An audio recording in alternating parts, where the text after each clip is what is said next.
There we go. All right, cool. I think I got it going. How's it going, everybody? I hope everyone had a wonderful summer solstice, and if you're in the southern hemisphere, a wonderful winter solstice. So, I got the chat open. I thought I would do a Witchy Wednesday. I think I'm gonna start calling these Witchy Wednesdays because it they both start with the W. And yeah. So I figure with Father's Day and the summer solstice, I would do a video on the divine masculine. There was a hangout I was not participating in but watching, and they were talking about how they were going to be having a uh, a discussion like in a couple of weeks on the divine feminine. And I see a lot of stuff about divine feminine and various goddesses and stuff. And I mean, I think that's great. I think that all discussions are really beneficial. But I don't see anybody really talking about divine masculine. And I think there just needs to be a balance. And I've always felt that way. I've always felt that way about imbalance about anything. And I think especially the pendulum effect is where if you the farther one thing goes to one side, like let's say if it goes too far on the feminine side or the masculine side, it has to compensate on the other side. And so then what you have is then you have it swing over far to the other side. And then people have to overcompensate for the lack of masculine or lack of feminine energy. And so that's why I decided to do a video on the divine masculine. I think that a lot of people don't quite understand masculinity, and it is often categorized negative and destructive. And I think that is a very awful way of looking at a lot of the traditional masculine figures in mythology. And and let me see who's in the chat. Hey, Animus, how's it going? I always enjoy your comments that you leave on my videos. Witches Girl, hey, what's up, Witches Girls? Michelle, hey, Michelle, how's it going? Talon Wing Dancer, hey, what's up? So yeah, so there's several figures of the divine masculine. The first one would be the trickster and the lover. And the trickster is like Bugs Bunny. It's a very good example of a trickster, or Loki, or there's also some in Indian mythologies. I think one is called the fox or the elk. Then we have the warrior, and then we also have the king, and then we have the sage. So each one of these masculine archetypes we see them in all of, especially Western culture. I'm just going to stick to those just because those are the ones that I'm most familiar with, like Greek, Roman, Celtic, Germanic deities. We have those. We have those in Jupiter, Zeus, Odin would be like the father, and then we have the sage figure, which would be like Merlin, and then we have like the trickster and the lover, and those you can see those in Loki and other figures like that. And these are the main characters, and I think that a lot of people don't quite understand them. I think, especially in the pagan community, you don't see too many strong male figures, and a lot of discussion on that. I think that that's very. I think it's not. I think it's the best way to describe it. I think it's neglectful. I think that there needs to be more discussion about it. I think that it doesn't get a very fair representation of what it is. I did a video a while ago called Polarity, and I talked a little bit about the divine masculine, because I felt, again, it was lacking in our community. And one of the things I was talking about was the warrior figure. I think that the warrior figure is very misunderstood. The warrior figure does not mean just running out into battle and killing things. That's obviously what a warrior is. But a warrior is also dedicated. They're loyal. And I think that that is something that is a strong male figure is definitely, I think, lacking in a lot of our communities today.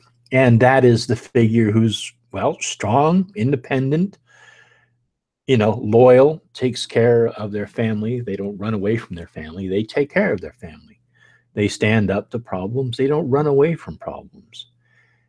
And I think that, you hear about, divorce rates happen, or maybe men just run out on their wives when they have children, or just abandon their children or whatever. And that's not a warrior. That's not hanging in there and being loyal and being strong and being there in the fight. I mean, the fight is not necessarily an opponent, another physical opponent. I mean, a fight can be life. A fight can be your responsibilities, doing the right thing and hanging in there and staying strong and being the rock. I think that that's very much a masculine trait. And I think that that is very much what the masculine warrior figure is. Another strong figure is the king figure. The king figure is the one where the warrior figure would be more kind of concentrating on pretty much doing what they're doing, being loyal. They're pretty much trying to control their own world. That is what they're doing, and that's what they're fighting for. The king figure is the type where they basically have to understand the greater part rather than themselves. So the king is the one who has to make a decision for the greater community. And often this is met with conflict. It is often they will be put into a position where they have to make the hard decisions that other people can tell them that they did it wrong. Basically they'll be the fall guy to understand what they're doing is they're sacrificing. They're making a decision for the greater good. And that's another archetype which is not very well understood. Sometimes we have to make decisions in our life that are for the greater good. And maybe somebody in this moment right now may not have the gestalt viewpoint or the greater understanding of what a decision would have an impact. The king figure understands that larger picture and understands that their decision right here has such a greater effect upon their community, their country, whatever their realm is. Let me see. Happy Solstice, by the way. Have you read Carl Jung? Yes, I have read Carl Jung. Yes, I like Carl Jung a lot. Carl Jung discusses some of the archetypes you're bringing up. Yep. Yeah, I agree, Nick. Yes. And so that is one of the good things about the king figure. And I think that the king figure is very much, again, misunderstood. And let me see. Coyote is native tricks. That was the one I was looking for. Thank you. Yes, coyote. I remember it was a type of animal, and I couldn't remember what it was. I was thinking of fox or an elk, but it was coyote. That's the name. Thank you so much, Talon. And so, yeah, so I guess we can talk about the trickster figure. So the trickster figure, my favorite one is Bugs Bunny. I mean, Bugs Bunny just, he's the epitome, in my opinion, of the trickster, because he makes fun of other people while also making fun of themselves. They basically, they do what they do, and they kind of show you how stupid it is to take yourself too seriously. and to take everything too seriously, and to have a little bit of fun, and to not take it so seriously. Whereas the king and the warrior can be very, they have to be very in the moment. They have to be very aware of their surroundings. And the trickster can be just kind of like, running up to them and tickling them and running away from them. And, that's what the trickster is. The trickster just shows you to not be so serious.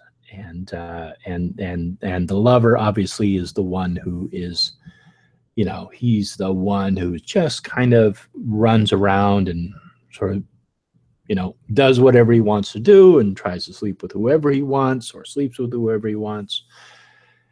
And definitely you can see that in the trickster figure too. And then the sage, who's definitely the wise one, the one who's kind of, they have that perspective. I mean, that is one of the things that comes with age, is wisdom. And that is having an understanding of a long history and seeing how things are cyclic, how people react to things, understanding human nature, understanding one's own nature. I think that is one of the most important things, is understanding oneself.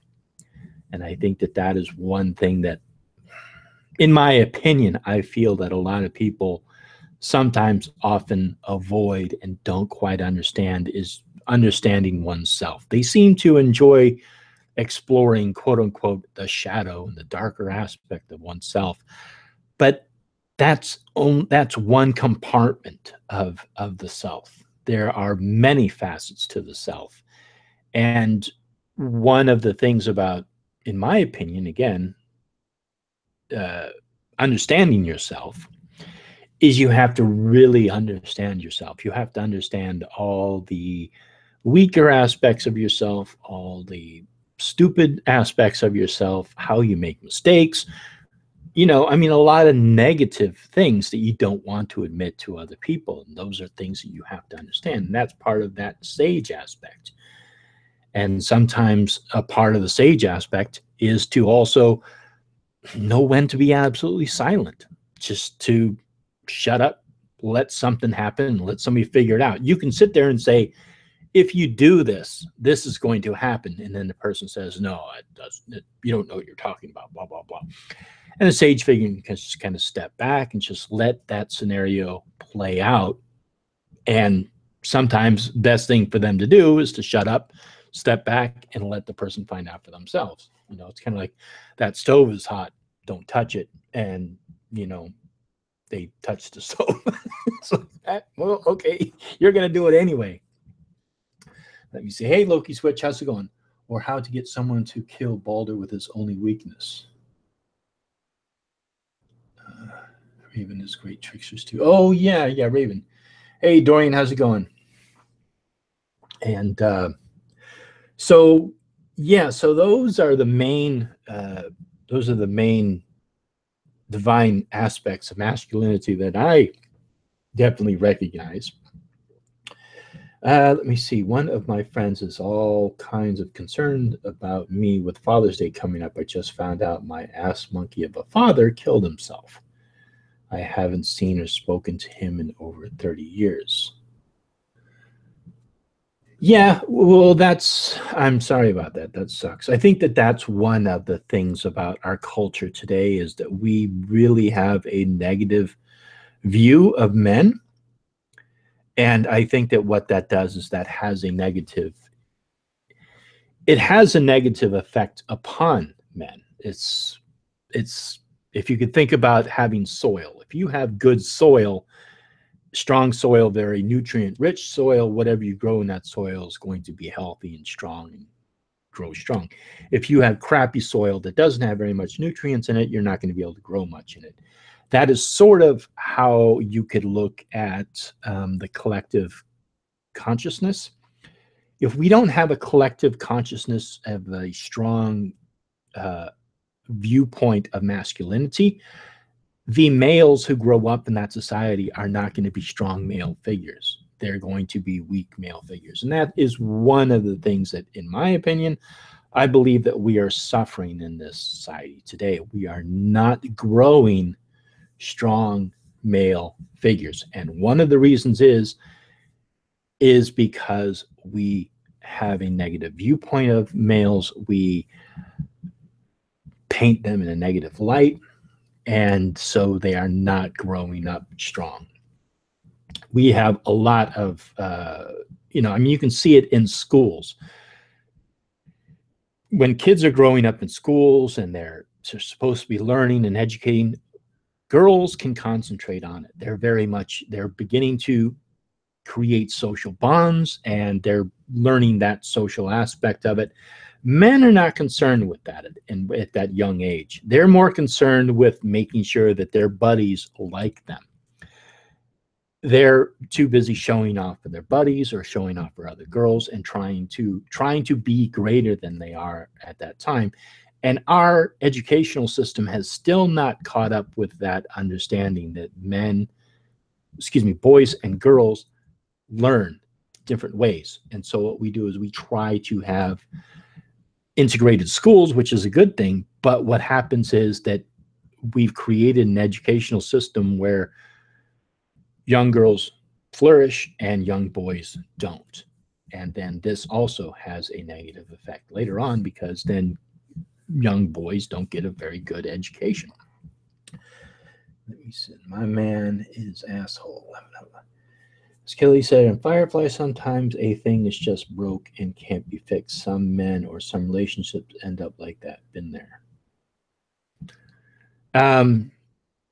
Yeah, some things are broke, but it's after it's already been broke for X amount of time.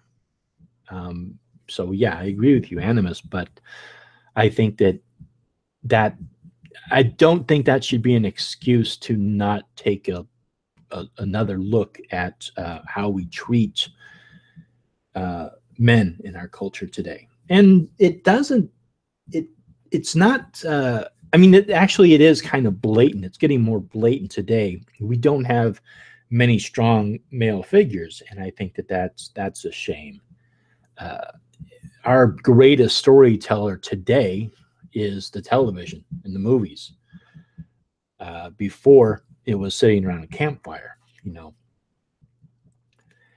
And yeah, so that's one of the things that I think that we need to understand is how we nurture men in our culture.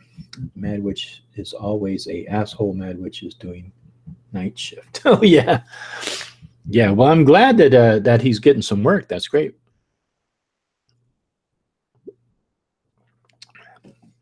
So,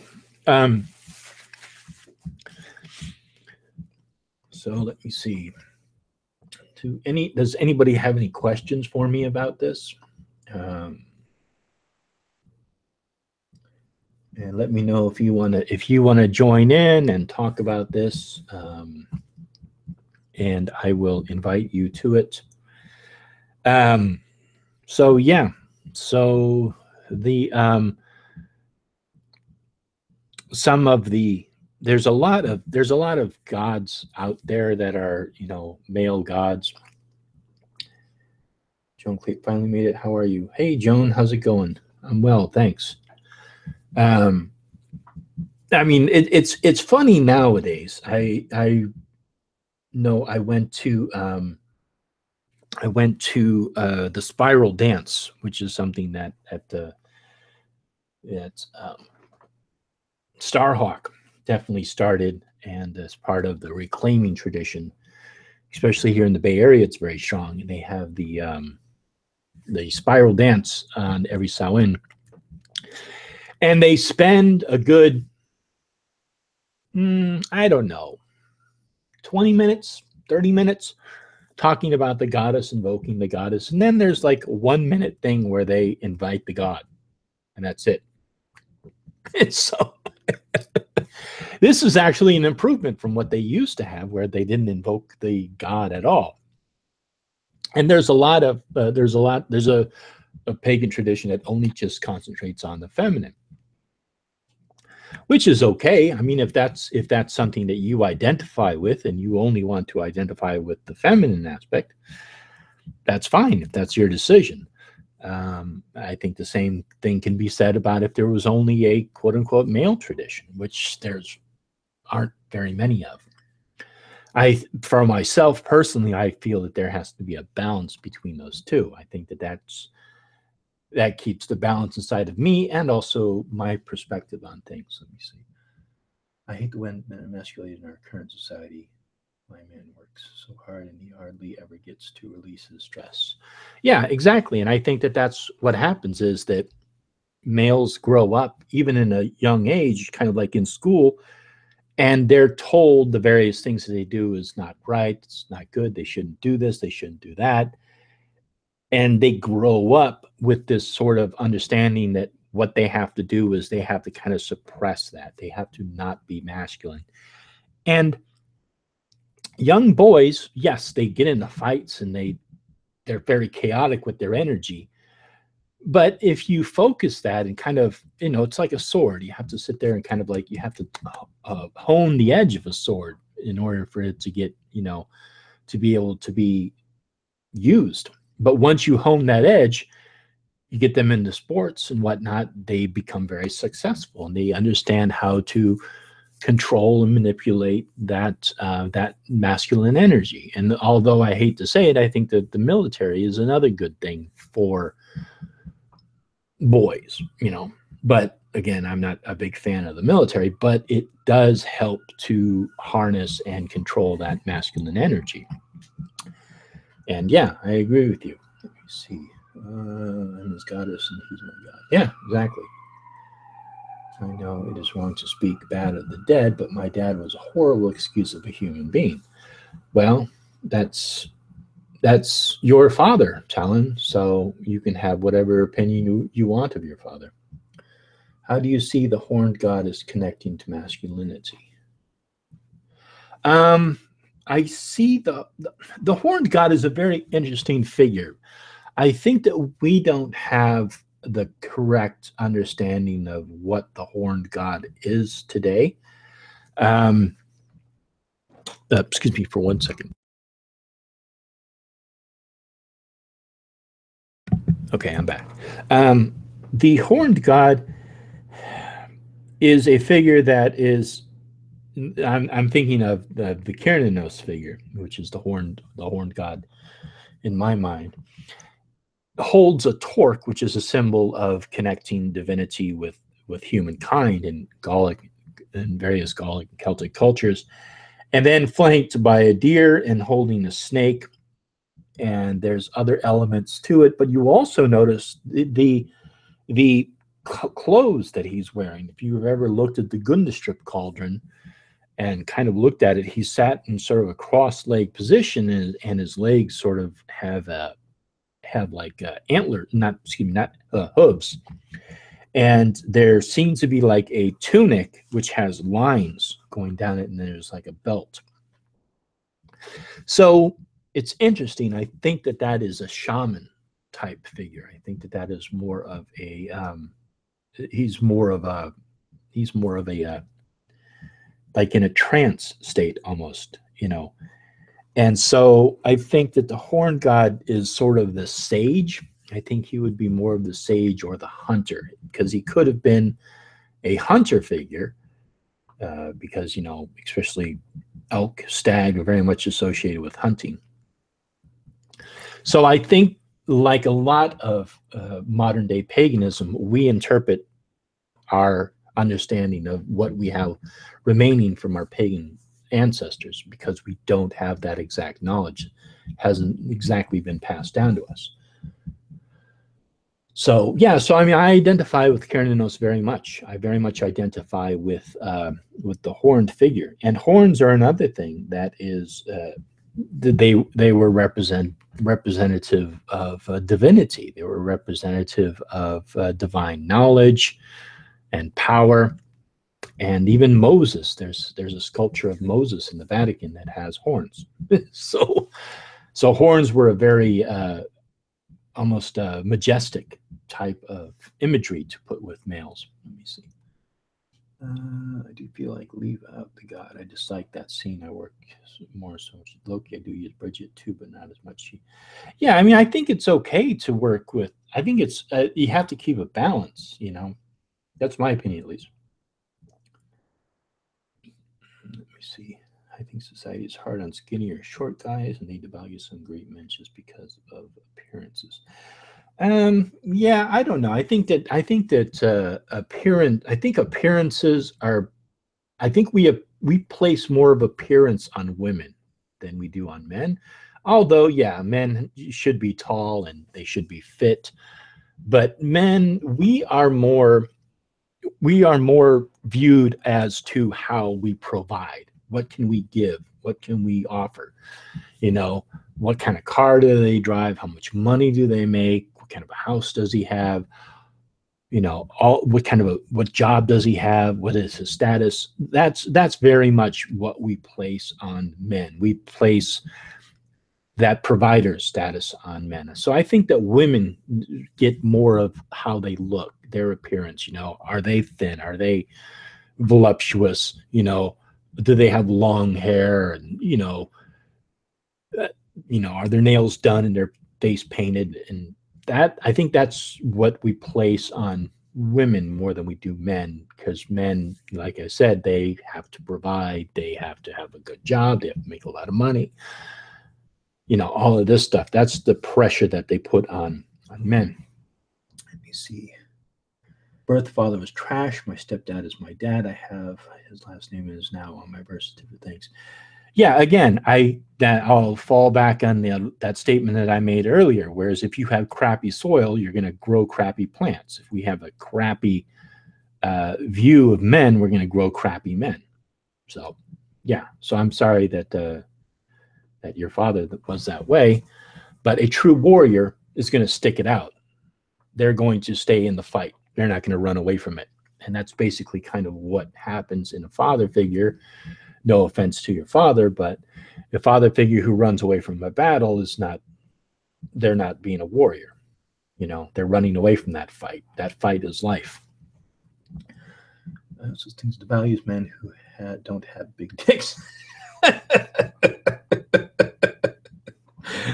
Sometimes all these guys are badass freaking warriors. Best sex ever I have was a male nurse. What was okay? Yeah. I think that is I think that has more of a psychological effect upon the man, because we don't walk around with our dicks hanging out. So nobody really knows what kind of a package we're carrying until it comes to a point where we whip it out. But I think that it can have a psychological effect upon like a man growing up. Like, let's say they're in the locker room and they look over and they see somebody who's well endowed or maybe average, and they look at themselves and they're kind of smaller, and I think that can make them feel inadequate, like they have to overcompensate for it. But again, that's not really seen. That's something that men can keep private. Whereas, like, for example, women who have small breasts, some women who have small breasts feel self-conscious about that, and they feel more confident when they have larger breasts. So, it's the same thing. But yeah, so I mean, yeah, I agree with you, Joan, but I also feel like it's something that men can sort of hide behind, or not hide behind. It's not as obvious. It's not out there. But yeah, I agree with you. Let me see. Yep, me too. My stepdad released me like his own.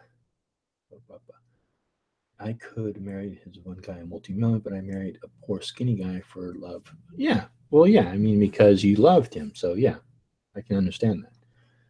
For me, my dad is the best man in my life. He started to be a dad on day one, millions of kids. Been it for me, he has been, yeah. And and I think that's what a true father is going to do. They're going to be there for you. They're going to do what they can to always be there for you. They're going to accept their responsibilities. For example, I mean, if you go into a relationship, if you are a strong male figure and you're responsible, and let's say you do have sex with a woman, it's your responsibility as much as it is her responsibility to understand what kind of a relationship, if you're actually trying to get pregnant or not trying to get pregnant.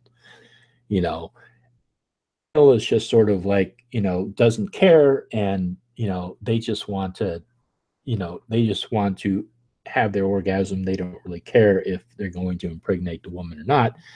That's not understanding the greater responsibility to the world, that king figure. um, if you're going to take that responsibility, then you have to understand that you are now responsible for that action. If you do get a woman pregnant, that's now your responsibility. And just because the woman carries the baby doesn't mean that it's entirely her responsibility, which I think people sort of grow up in this assumption. Let me see. Hello, Luana. Yes, blessed summer solstice. I you For those of you who know me, I never call the summer solstice, the winter solstice, the equinoxes by any of their names that people have given them. There's nothing wrong with them. I just don't do it. So yes. So thank you. Yes. Happy summer solstice to you too. Let me say, hell yeah, praise to you to the man who many women may raise. Yeah, exactly. And that's the other thing which is important to understand, is that you know you know um, a woman, you can see a woman, how a woman breastfeeds a baby and they nurture them and they feed them that way.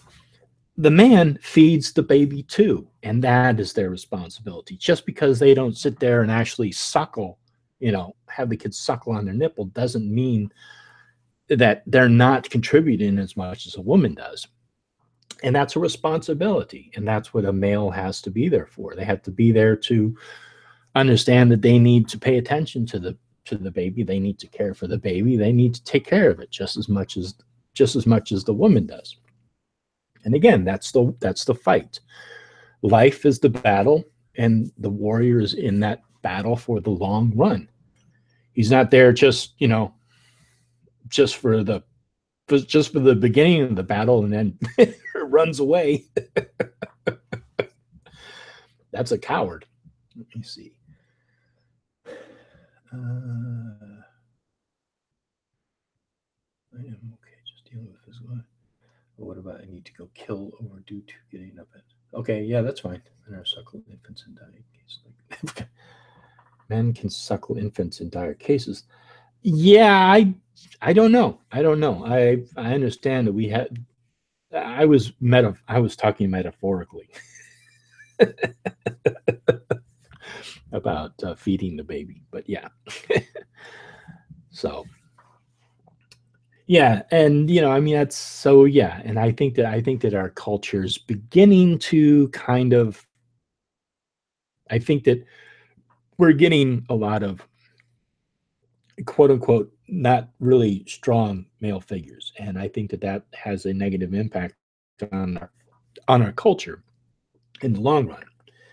And and so that is one thing that our culture needs to understand. Is, I kind of get frustrated. I understand that some movies and commercials and stuff want to the show the independent woman going through and doing, living their life, and this, and then the male figure is just kind of like in the back, and they're very kind of like timid, and it's not it's not healthy to see that kind of a representation. I think that it's great that women have their independence, but the especially the cultures today, the woman's role is it's pretty much set out. You know, it's pretty obvious.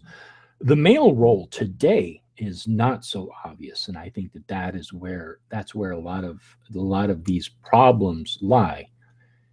And they need to understand their role and need to understand how to control and manifest and create and focus their masculinity.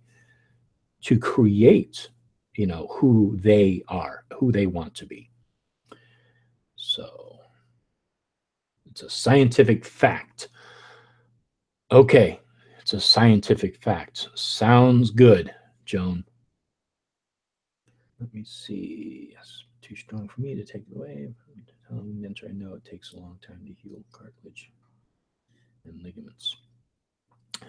So let me see. In modern culture, I think the strongest male figures are actually artistic types. Concentration and creativity are also male-inspired attributes. I don't know. I've never really identified artistic nature with male energy. I've always seen that.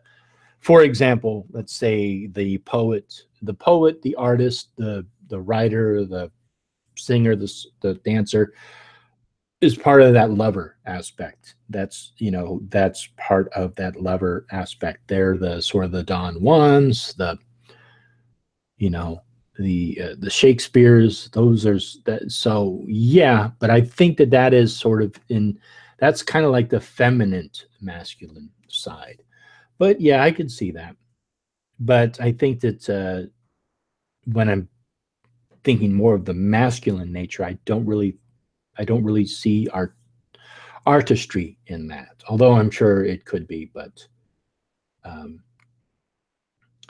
I think that maybe being an athlete, definitely is a good way to channel masculine energy. You know, being a wrestler or boxer or runner or archer, all the various things that happen in the Olympic Games.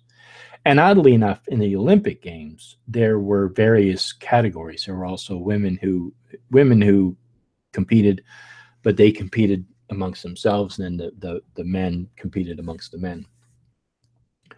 And so, yeah, I guess so. Let me see. I'm good, sweetie. How are you? Fine as frog hairs. Fine as frog hairs. I like that. Fine as frog hairs. I'll have to use that someday. Yes. Frog is so hairy. So, so I was hoping somebody would want to jump in and join me. I'm only going to be on for another 20 minutes, but what do people think about the divine masculine? Like, how do you use it in your practice, or what are your thoughts on it, or comments on it? Let me know. I've always enjoyed working with a god and a goddess for myself in my practice. I think that's one of the reasons why I enjoy and was attracted to Wicca in the beginning, is because of the god and the goddess aspect. And I always felt that was a good complement to each other. It wasn't to me, it felt more in balance. I think that we have elements of both within ourselves, and identifying and honoring both of those is important. Yes, expression of artistic thing projects energy into the multiverse, while a feminine expression would be receiving and transforming energy, like communication, gathering herbs, materials, etc.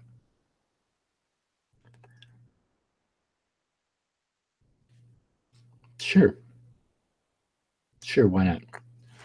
Sounds good.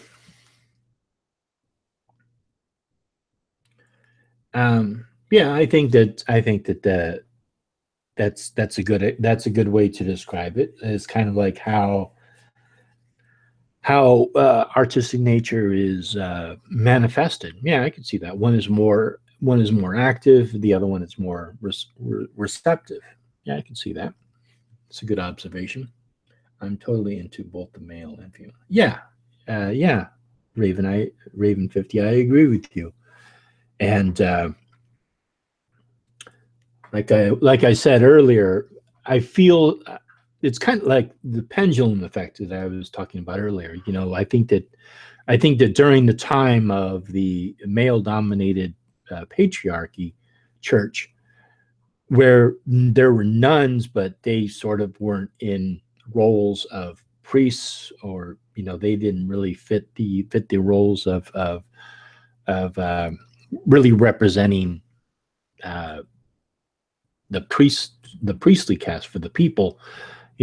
All the people who went to churches, they saw male figures there, they saw a male God, they saw a male Jesus. It was kind of very, even though there was Saint Mary and the Mother of God, and there was that element in it, it was always kind of set off to the side. So there was a vacuum that was sort of created for that feminine energy.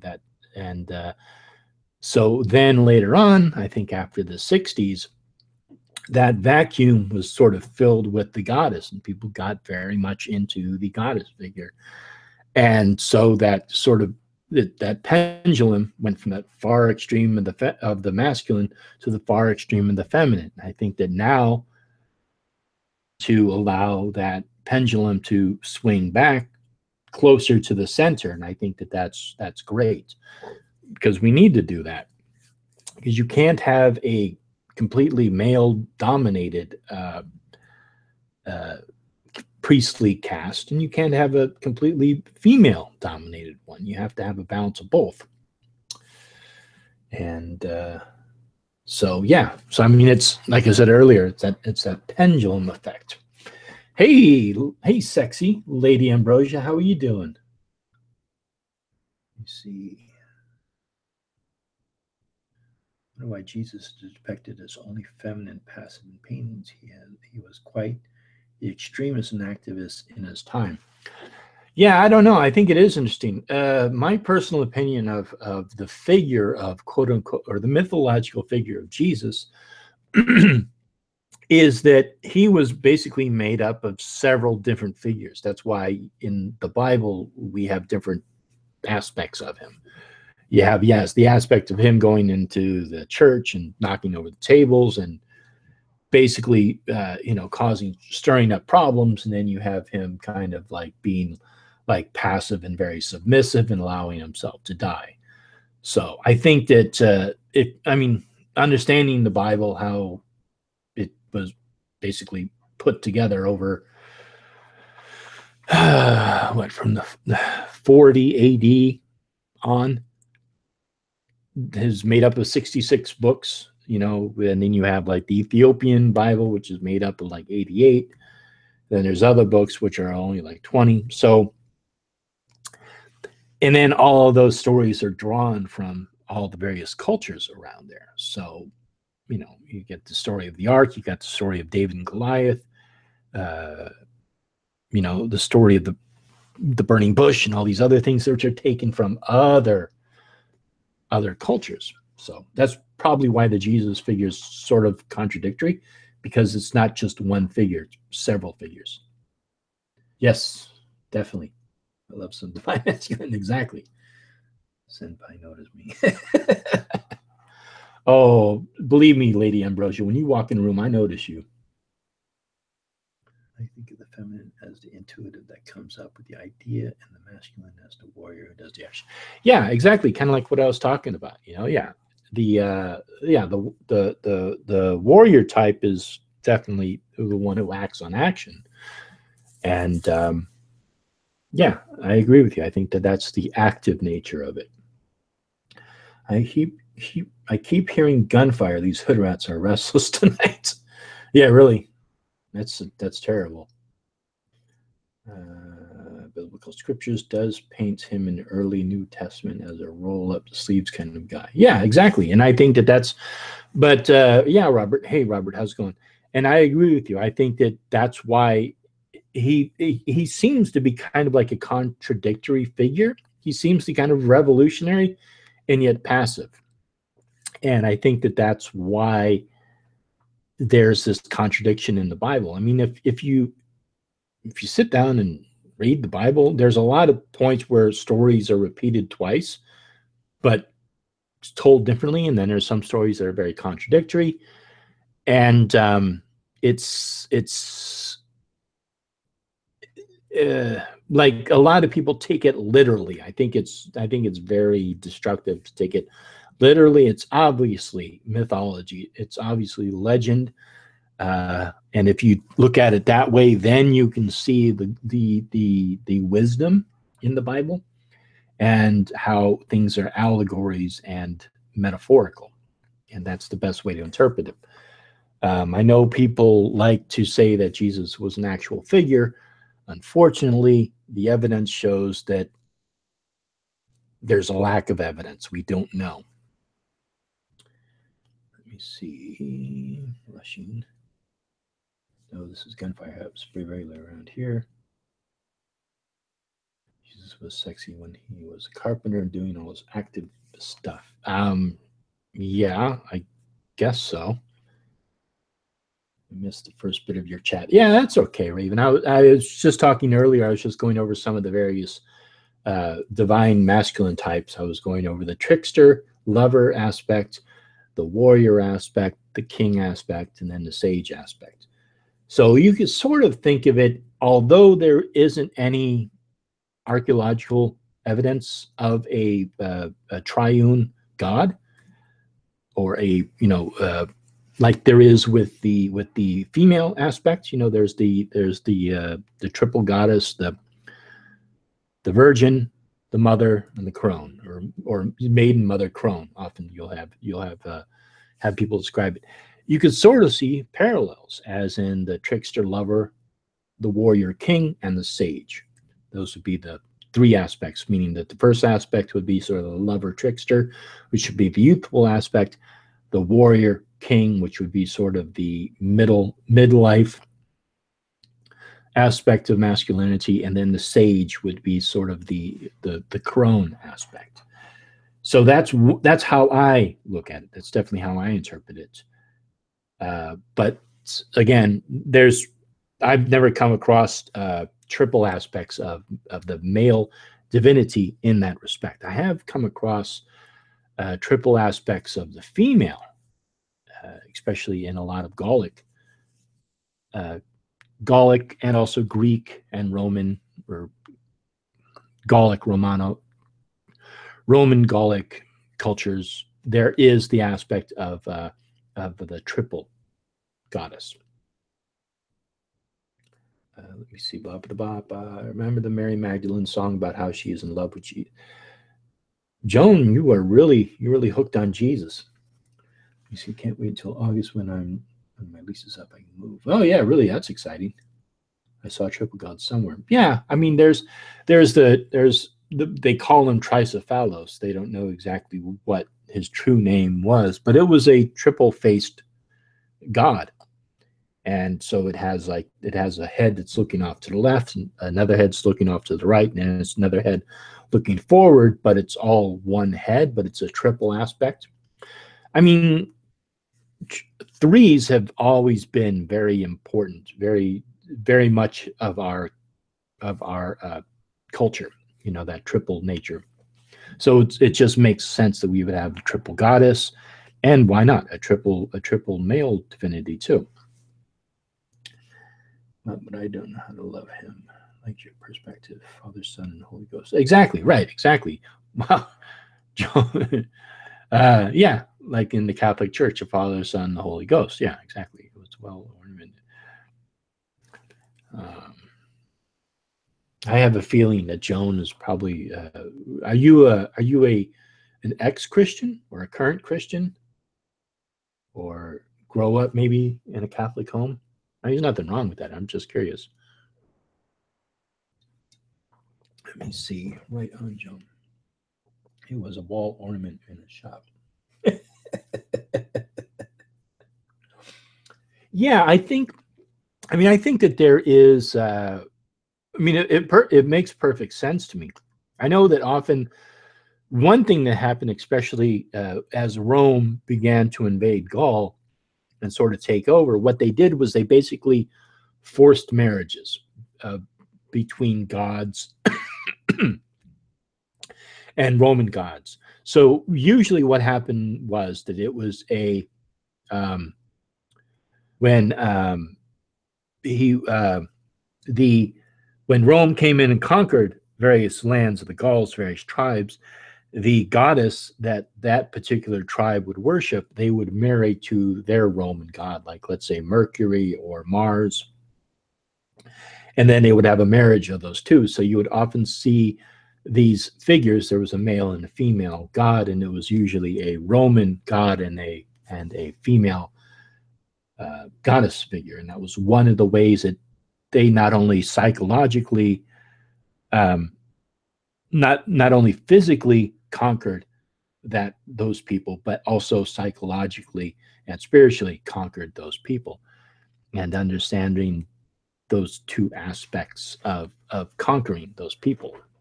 I mean, Rome was very good at understanding how to conquer, and not only conquer a people, but take in a people and adapt them to their own culture. Let me see. I am a witch, but I met Jesus in a dream when I was 8. Oh, okay. I see. Now I understand. Okay. Cool. Met Archangel Michael. I hate the church, but I got tired of asking them for forgiveness for practicing witchcraft, so I left the church. Yes. Well, yeah, there's a lot in the Bible against witchcraft. So yeah, I can imagine that. Trope of God, explorer, maker, teacher. Yeah, that's a good one. To explorer, maker, teacher. Yeah, but animist, unfortunately, I have to mention again, I feel that that leaves out that aspect of masculinity, which is the necessary energy, that warrior aspect, that king aspect. That's the part that we cannot allow to be suppressed. Meaning that if it's suppressed, it's going to come out in other ways. There's males in nature. If you'll see animal nature or animal channels, they'll have these like bucks fighting, and they'll go and they'll smash into each other. They don't kill each other. They basically fight until one dominates the other, and then the other kind of runs away, and that's it. The fight is over. And even back in olden times, like let's say Gallic battles, they usually fought one-on-one. So there's an understanding of that masculine energy, that necessary dominant control, power, energy that is necessary. But if you suppress it, it comes out in other ways, and it becomes very destructive. And I think that definitely that is what happens in our culture today, where we basically have created these weapons where we don't have to face our enemy. We can just use them, and we don't have to face our enemy. That's part of the battle. It's facing your enemy, understanding your mortality, understanding their mortality, and understanding that you are in a life and death fight, and you are meeting your opponent face to face. I mean, in some mythologies, you will often find that warriors will meet, they will fight, and if they have a great deal of respect for each other, they'll actually fight until the sun sets, and then they'll end the fight, retreat back to their camp, heal their wounds, come back the next day, and fight again. So there was an understanding of that energy and a respect for life, that I feel that if you don't understand that aspect of masculine energy, it comes out in other ways, and then it becomes very destructive. Let me see. Something in Hero's Journey to Campbell. Yeah, Joseph Campbell was fantastic. I mean, he really studied a lot of mythology. There's people at UC Berkeley who I talk to who really don't like Joseph Campbell. They're in the mythology department over there at UC Berkeley, who don't like Joseph Campbell. They felt that he was very kind of they didn't like his universal myth themes. But, I mean, that's, yeah. But I mean, I like Joseph Campbell. I think he had a lot to say, and I think he was very in touch with things. Let's see. Oh, yeah, I have. Yeah, Talon says, have you ever seen the Call for an Uprising video with a clip of you? Yes, I did see that. Yeah, the Call for an Uprising, that guy is such an idiot. He used that clip of me, but the video that I made had absolutely nothing to do with him. It had to do with remaining silent about, this was when people were doing spells, I think, against shoot, that guy who was accused of raping that woman, Brock Turner. And there were some witches who were casting spells, and they were making it very public. And I was doing a video in response to that, saying, you know, you shouldn't make a public spectacle of casting curses on other people. That was my opinion, and I was putting it out there. And so he got a hold of that video, and somehow he assumed that I was talking about him, or I should keep it silent. I don't know. But yeah, I have seen that video. That guy's an idiot. He's going to have an aneurysm. He gets so angry. Let's see, I see art materials as feminine, the artistic expression of masculine, by moving the material into form, clay, and paint are feminine. Yeah, that sounds very peaceful and wonderful. The channel is a call for an uprising video as witches are rattled by the channel. Oh, yeah, I know. Yeah, Talon. I've seen that before. I actually went on his channel, and I did a hangout like I'm doing right now with him. And he flipped out. He lost his shit. He was yelling and screaming and all this stuff. And I was completely calm, and I was just like, no, that's not what witches believe. That's not what we do. I was completely calm and collected. And this guy's like, basically like screaming into the mic and throwing shit. He got so mad, and he still to this day will not post that on his channel because he made himself look like such a fucking imbecile. But he'll never put that on his channel, and I wish he would. So yeah, I'm very familiar with that guy. Actually, I'm not that familiar with him, but I mean, I've interacted with him several times. Oh, I see what you're getting at for me. Maker includes physical expression of any kind, like martial. Unless it's lions of the younger male outside, male wins the kills, the loser, and the cubs. Yeah, Robert, I think I was referring more to some like elk, goats, other animals like that who aren't predators. I think predators are a little different. Yeah, predators sort of have to, they're like a whole different way they have a different way of creating dominance and perpetuating their genes, where yeah, they will kill the cubs. But I was talking about like in other, you'll see animals fight with each other, and they'll actually, like, when one wins, the other one will run away, and the other one, they won't fight to the end. But yeah, right, yeah, exactly. Lions, predators will. I'm sure. I don't know all the animals out there, so yeah, you're right. Battle is a kind of making, but it's a bunch of fluffy witches who are pissed off because Ioka says like it is. Well, again, with the fluffy aspect, I think again it's kind of like it's taking it to one extreme or the other. I mean, the same. Okay, I'm going to say some stuff that is really going to get people pissed off on YouTube, and I really don't give a fuck. If you're a fluffy bunny who's into like unicorns and rainbows and you know, and it harm none, do what you will, and all this other stuff, if you're on that far end of the scale, you also have people who are on the opposite end of the scale who are like, you know, into, I got a skull on my, and I'm into shadow work and darkness and Lucifer and all this stuff. So you have these two aspects, and basically they're one extreme or the other. They're polar opposites to each other. A balanced person, in my opinion, is going to be a balance between those two.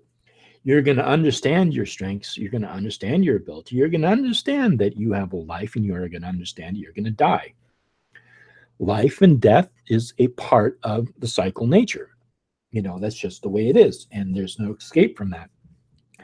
But if you understand the balance of those two things, you have a respect and a reverence for life, and you also have a respect and reverence for mortality. And, you know, darker aspects of ourselves is not just, you know, the darker aspects of ourselves. Understanding the darker aspects of ourselves is also understanding how petty we can be, how stupid we can be, how jealous we can be, how insecure we can be. All of those negative aspects of ourselves, if you don't recognize those things, they're going to come out in other ways. And it's the same thing with people who try to be all fluffy bunny. Basically, they kind of, you know, act like they're like, you know, walking around and being so spiritually enlightened and so much better than other people, and yet their inner nature, their shadow, comes out. I mean, that's what the shadow is. The shadow is that aspect of the self that is there, but you don't see it. That's the whole point of the shadows. You don't see it. Other people see the shadow. And that's the aspect of the self that comes out. And some people, like myself, have to see a psychologist to actually do shadow work. And that's something that you have to recognize. If you really want to do shadow work, you're going to go and you're going to, for some people, you're going to have to go and see a psychologist, because there's no way you can see it for yourself. Again, that's my personal opinion, but that's what I believe. But I mean, if you want to do shadow work, sure, you can do it, but how much of that are you actually seeing and how much are you actually suppressing? And that's the part where you shouldn't allow yourself to be kidded. You shouldn't kid yourself in that respect. You know, you have to understand that there's some things you're going to be able to recognize, and there's some things that you're just going to have a blind spot to. And those things that we have a blind spot to, it doesn't matter how much you look in the mirror, you're not going to be able to see it, because by its very own nature, it's going to keep avoiding you. But if you go in and you actually talk with a trained therapist and psychologist, they can actually help work with you and get you to understand those aspects of yourself. I mean, occultists, for example, Israel Regardie, was very much into that. That was one of the things that they recommended to their students, was to actually go to a therapist, go to a psychologist, and actually work, you know, talk with them and work through stuff. That was part of their occult training. That was part of the to know thyself, you know. So anyhow, I'll get off that soapbox and I'll let the arrows fly at me for saying that. Let's see. He's an angry version of another YouTuber. Yeah, he is. He's very angry. I see Maker kind of Dune terms like, sure, why not? I love the witches in Dune. Yeah, my shadow needs therapy. Yeah, exactly. Some people do, and I was one of those people. Because of the upbringing that I had to see a therapist. I had to go through that. But I'm so glad I did, because I feel like I have a better understanding of myself. I don't think I completely understand myself, but I think I have a better understanding of myself because of it. Hell yeah, I see it. Yeah, and sometimes we need it. Exactly. Yeah. Yeah, exactly. And you know, so that's, yeah, so it's just funny. It's kind of like I see both of those type of witches, quote unquote witches, out there, the darker aspect and then the lighter aspect. And they even joke about it, you know, like there's the light bearers, and then there's other people on the left-hand path and the dark path. And it's funny, you know, to me. Just kind of like step back, and I just kind of, you know, I have a perspective on it. And you know, you have to understand both parts of those, you know. Like people talk about you know, well, I don't follow the Wiccan Read. If I want to curse somebody, I'm going to curse somebody. And yeah, okay, sure. If you understand and respect and truly understand that you can manipulate energy and change the world, and you're going to curse somebody, what you are doing is you're understanding you are actually able to do this. And if you're willing to do that for whatever reason, like a stupid reason, you know, that's not respecting your power that you have been either born with or given or accumulated, or however you believe that you've manifested your magical abilities. You have to respect it. You have to understand that you have a power inside of you that maybe other people don't have. And if you truly are able to manifest things, you understand that there are various ways to cause something to happen that is the least amount of harm.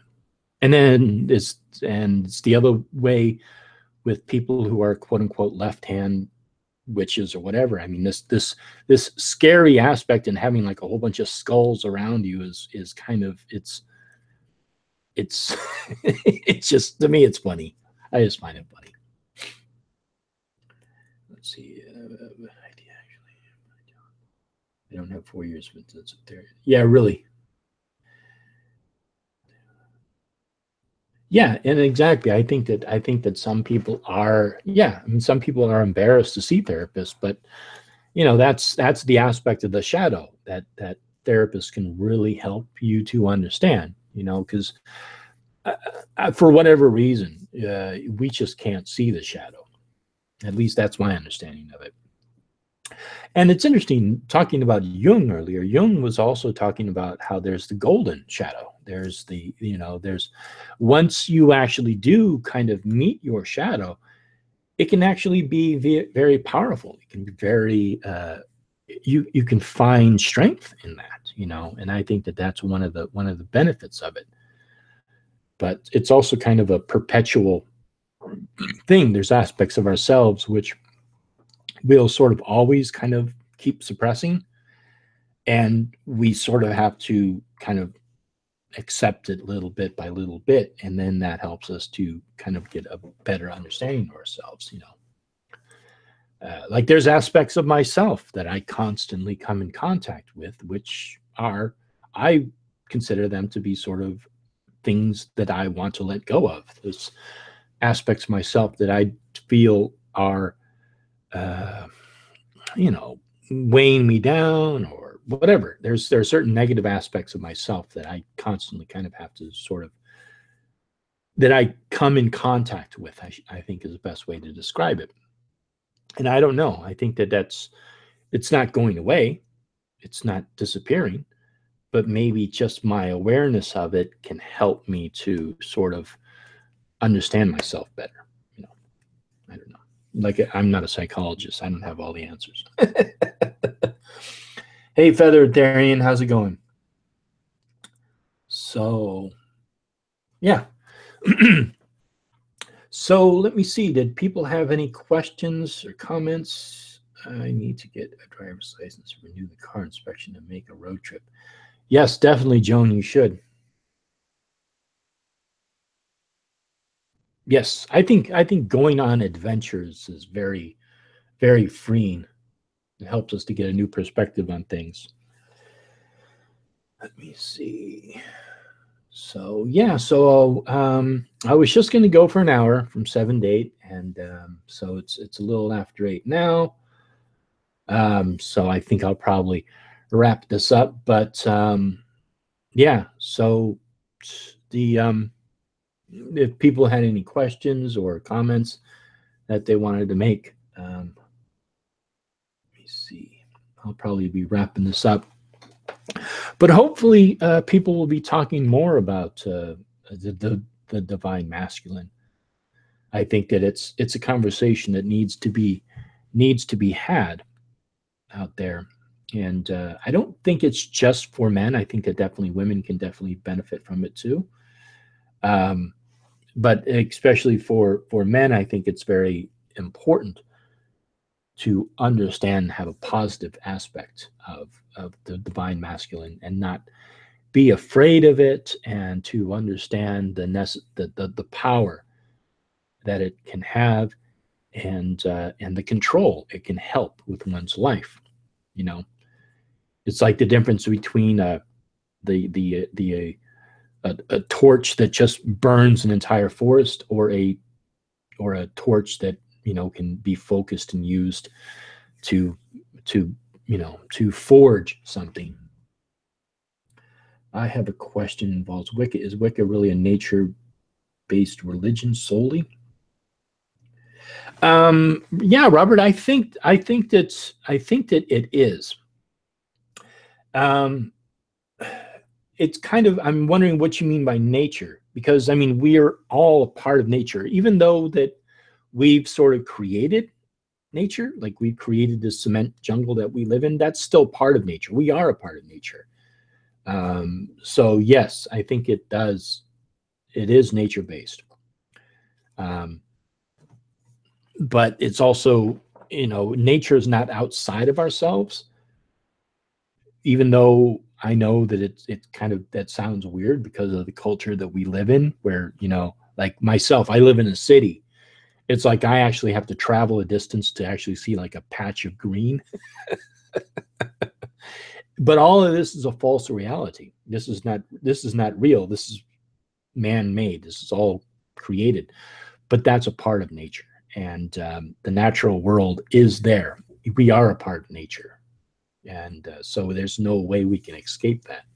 And I think that that is what a spiritual understanding of Wicca will do for someone, but not necessarily just Wicca. I think a lot of pagan traditions have that aspect in it, where we can see ourselves and how we are a part of nature.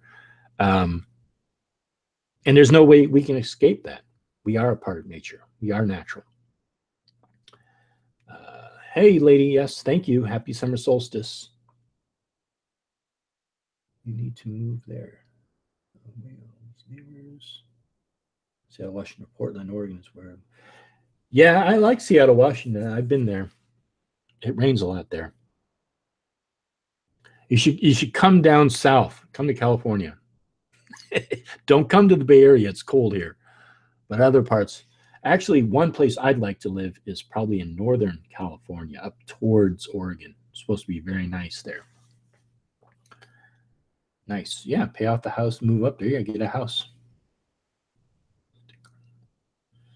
Yeah. So yeah. So I think I think I'm gonna start to wrapping this up. So doesn't look like there's any other questions. I think shooting. Yeah, Joan, I think I will do it again. I'm going to be doing this on a regular basis. Have a Witchy Wednesday and have like a topic. Saturdays is going to be just kind of like a hangout, just to sort of have some fun and talk about whatever. And then Witchy Wednesdays are going to be kind of like a focusing on something in particular around witchcraft or paganism. And yeah, so like I said, I heard in this hangout talking about the divine feminine. I thought about why not have one on have one on the divine masculine. And also, since we just had Father's Day and the summer solstice, I think, well, it's a good time to have that topic. I think one needs to be in my tarot deck. What kind of tarot deck do you have, Joan? Yeah, maybe around 6 p.m. Feathered. I think that is a basic generalizing view of Wicca. Yeah, exactly. I think it is too. Yeah, I think it is a basic generalizing view of Wicca. I think if we look back at the time period that a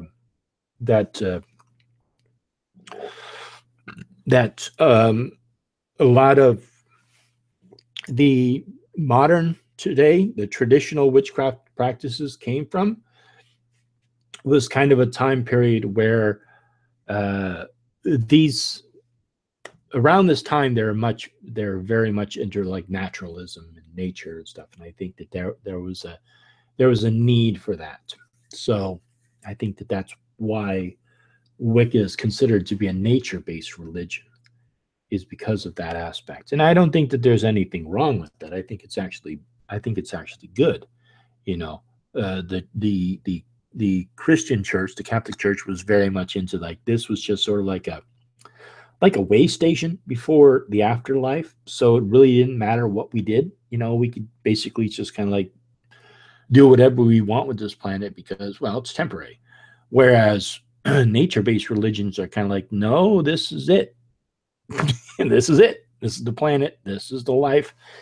This is it. And so it's a different way of looking at things and understanding it.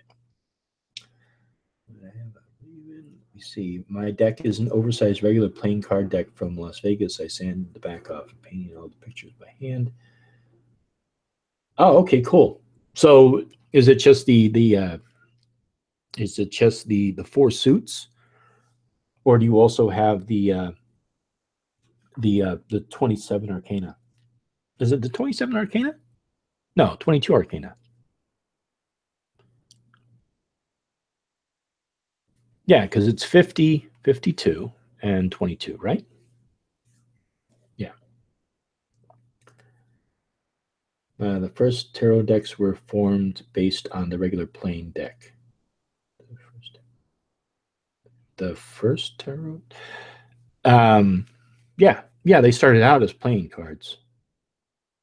But I think the playing cards that we have today are based off of that old deck.